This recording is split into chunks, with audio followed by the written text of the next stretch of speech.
Maximum tea கடைக்காரவங்க எல்லாருமே வந்து இந்த மாதிரி தாங்க டீயே ப்ராப்பராக செய்வாங்க.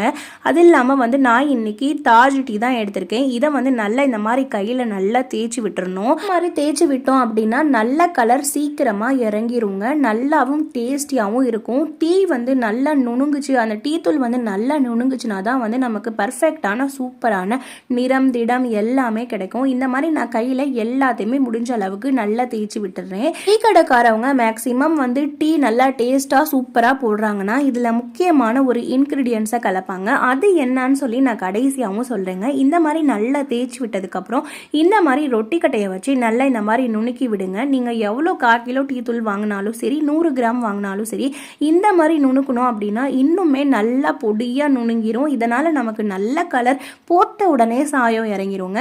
செய்கிறோம் அப்படின்னா ஒரு பேக்கெட் அளவுக்கு பூஸ்ட் சேர்க்கணும். நான் வந்து 1/2 கிலோ வந்து தாஜ் டீயும் ஒரு 100